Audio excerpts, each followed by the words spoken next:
আসামি শেখ হাসিনা, সজীবাদের জয় এবং শামীম পুতুলের পুনঃ সংক্রান্ত বিষয়ে যে সমস্ত ডকুমেন্টসগুলা মন্ত্রণালয় থেকে রাজুকে পাঠানো হয়েছিল এবং রাজুক যে পদক্ষেপ নিয়েছিল এই প্লট বরাদ্দের বিষয় সেই সকল ডকুমেন্টসগুলা জব্দ করা হয়। যারা সাক্ষী হিসাবে ছিলেন জব্দকৃত ডকুমেন্টসে তাদের সাক্ষী হিসাবেই আজকে নেওয়া। পরবর্তীতে আগামী 2/9/2025 তারিখে সাক্ষীর জন্য পরবর্তী সাক্ষীর জন্য আদালতের নিকট বলেছি যে 6 জন সাক্ষী উপস্থাপন করব সিরিয়াল অনুসারে। এদের মধ্যে এই যে ডকুমেন্টসের এই সাক্ষী বেশি, বিভিন্ন ডকুমেন্ট বিভিন্নভাবে যারা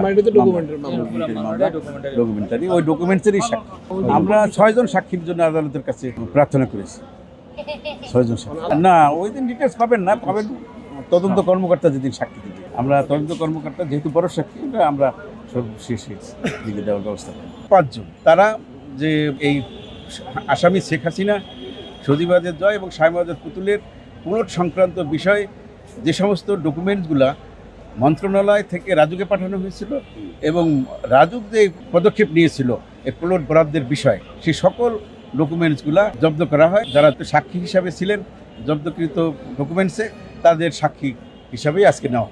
সব মশার বিরুদ্ধে সুরক্ষা দিতে এলো বসুন্ধরা এক্সট্রিম অ্যারোসল, মশার বিরুদ্ধে এক্সট্রিম সুরক্ষা।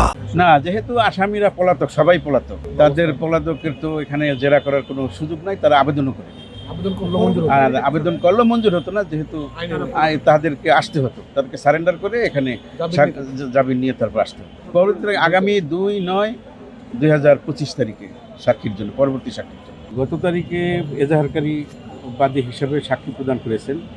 আজকে আসামি শেখ হাসিনা, শামীম পুতুল এবং সজীবাদের জয়ের মামলায় বিভিন্ন যে রেকর্ডপত্র জব্দ করেছে মন্ত্রণালয় এবং রাজুক হইতে, ওই জব্দকৃত ডকুমেন্টসেরই যারা সাক্ষী হিসাবে আজকে তারা আসছেন এবং মন্ত্রণালয়েরও রাজুক এবং মন্ত্রণালয়ের কর্মকর্তারা আসছেন সাক্ষী। এই জব্দ তালিকায় বিভিন্ন ধরনের ডকুমেন্ট, যেমন প্লট বরাদ্দের জন্য মন্ত্রণালয় থেকে যে পত্র রাজুকে পাঠানো হয়েছিল ওই পত্রের কপি, তারপর রাজুকে ওই পত্র প্রাপ্ত হয়ে রাজুকে একটা ভোট সভা হয়, ওই ভোট সভার বিবরণী, তারপর আসামি শেখ হাসিনা, পুতুল এবং জয়ের বায়োডাটা, জীবন বৃত্তান্ত ফর্ম এবং পাসপোর্ট আকারের ছবি, আরও অন্যান্য ডকুমেন্টস, যে বরাদ্দপত্র এবং বরাদ্দপ্রাপ্তের পরে দখলনামার রেজিস্ট্রিকৃত লিজ ডিড, এই বিভিন্ন কাগজপত্র জব্দ করা হয়েছে। না, এই যারা সাক্ষী দিয়েছেন তারা শুধু জব্দ করেছেন, জব্দকৃত ডকুমেন্টসের সাক্ষী হিসাবে উপস্থাপন করেছেন। তারা ওই ডকুমেন্টসের অসঙ্গতির বিষয়ে কোনো কথা বলেন। সাক্ষী উপস্থিত হয়েছেন, তার মধ্যে এক এক সাক্ষী এই 3টি মামলায়, কেউ 3টি মামলায় সাক্ষী দিয়েছে, কেউ 1টি মামলায় সাক্ষী দিয়েছে, কেউ 2টি মামলায় সাক্ষী দিয়েছে। এই পরিপ্রেক্ষিতে 17টা সাক্ষী হয়েছে 3 মামলায়। এই 7 জন 17টা সাক্ষী গ্রহণ করা হয়েছে।